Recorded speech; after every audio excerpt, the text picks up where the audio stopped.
अॼु असां ठाहींदासीं पटाटनि में चांवर, जंहिंमें पटाटनि जो पुलाव बि जंहिंखे चइबो आहे उहो तयारु कंदासीं ऐं खीरे सां गॾु तयारु कंदासीं रायतो। खीरे जी तमामु घणी इफ़ादियत आहे, थधो हूंदो आहे इलाही, ऐं जेके पटाटनि जा चांवर आहिनि उन्हनि सां गॾु खीरे जो रायतो तव्हां तयारु कयो, एॾी ज़बरदस्तु लॻंदव तव्हांखे उन ॾींहं जी मानी।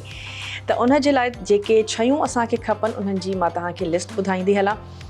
पटाटनि खे छिले करे कटे करे पाणीअ में भुॼाए रखियो अथसीं ऐं चांवर यकीनन असांखे खपनि। हाफ के-जी असां हिन में राइस इस्तेमालु कंदासीं ऐं पा ॾेढ पा खनि तव्हां हिन में पटाटा इस्तेमालु कयो ऐं लूणु असां हिन में शामिलु कंदासीं। ॻाढ़ा मिर्च असां हिन में ऐड कंदासीं, अच्छा थोरा कुटियल ऐं थोरा पिसियल। हेड थोरी घणी इन में इस्तेमालु थींदी, लूणु हस्बे ज़रूरत, थोरा पिसियल ऐं सुकल जेके धाणा हूंदा आहिनि उहे असां हिन में ऐड कंदासीं। सुर्ख बसर हिन में शामिलु थींदा, थोरो साबित गरम मसालो ऐड कंदासीं ऐं ज़बरदस्त क़िस्म जा लाइट सां चांवर जेके हिन से तयारु थींदा। रायते में खीरो आहे ऐं थोरो हिन में बसर असां ऐड कंदासीं। हाणे तव्हांजी पसंदि आहे त तव्हां हिनखे भगार वारो था ठाहियो या न। अॼु भगार वारो न ठाहींदासीं, गर्मियुनि में बिना भगार जे रायतो अञा बि सुठो लॻंदो आहे, त रायते खे लाइट रखंदासीं ऐं थोरो जेको आहे सो धाणा ऐं जेको मिर्च आहे उनखे कुटे करे उहो असां हिन में शामिलु कंदासीं। बस दैट्स इट। थोरा सावा धाणा पंहिंजे इन पटाटनि जे चांवरनि में बि। त हाणे ईअं था कयूं त स्टोव जेको आहे उनखे कयूं था ऑन ऐं बसर मां वटि सुर्ख आहिनि, न त तव्हांजो पहिरियों स्टेप इहो ई हूंदो त तव्हां बसरनि खे सुर्ख कंदा। चलो जी, स्टोव असां कयोसीं ऑन ऐं जेकॾहिं तव्हां हाफ के-जी चांवर इस्तेमालु था कयो त अधु कप जेको मेजरिंग कोप हूंदो आहे उहो ऑयल जो काफ़ी हूंदो आहे, न घणो थींदो आहे न घटि थींदो आहे। न तव्हांजा चांवर जेके आहिनि से ड्राई लॻंदा तव्हांखे ऐं न तमामु घणा ऑइली लॻंदा। त असां हिन में ऐड कयोसीं हाफ कप कंहिं बि क़िस्म जो जेको बि तव्हां कुकिंग ऑयल यूज़ कयो था उहो कुकिंग ऑयल यूज़ कयो। हाणे असां इन में शामिलु कंदासीं थोरो साबित गरम मसालो, थोरो ऐड कंदासीं।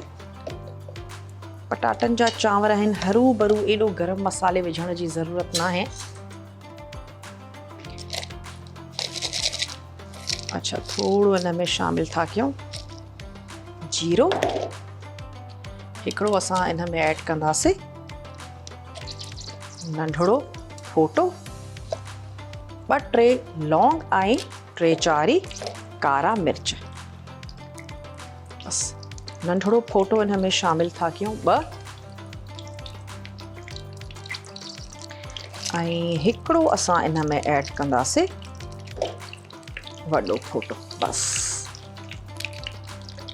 थोरो असां हिन में शामिलु कयोसीं ज़ीरो, थोरा लौंग, थोरा कारा मिर्च। अच्छा गॾो गॾु असां इन में ऐड कंदासीं असांजा इहे सुर्ख मतिलबु ॻाढ़ा बसर। जेकॾहिं तव्हां वटि ॻाढ़ा बसर न आहिनि त तव्हां हिकिड़ो वॾे साइज़ जो बसर खणो ऐं उहो जॾहिं सुर्ख थी वञे त पोइ गॾो तव्हां हिन जे जेको गरम मसालो आहे इहो शामिलु कयो। इन्हनि शयुनि खे थोरो फ्राई कंदासीं ऐं इन खां बाद में मां हिन में शामिलु कंदमि पटाटा जेके असां पाणीअ में भुॼाए रखिया आहिनि, छाकाणि त कारा थी वेंदा आहिनि, त कटियो आहे त पोइ पाणीअ में भुॼाए रखो।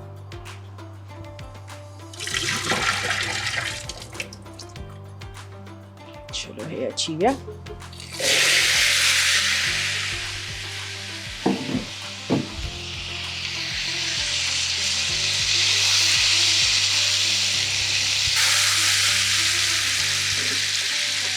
जी पटाटा अची विया।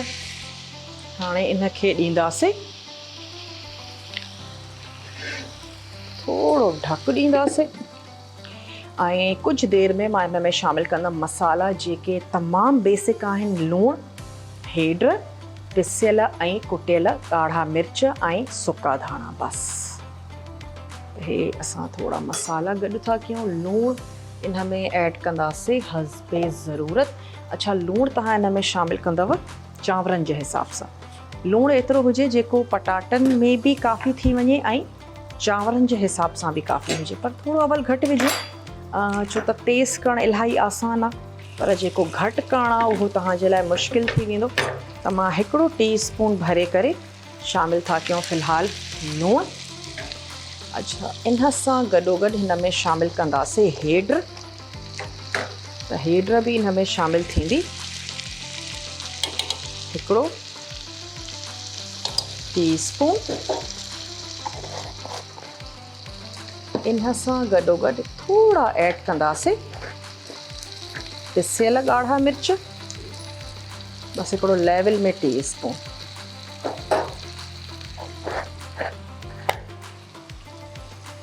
ऐं थोड़ा शामिलु कंदासीं हिन में कुटियल ॻाढ़ा मिर्च।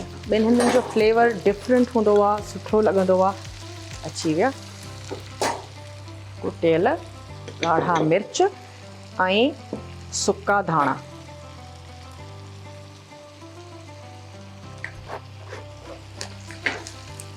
थोरो चिमचो बि हलाईंदा हलो।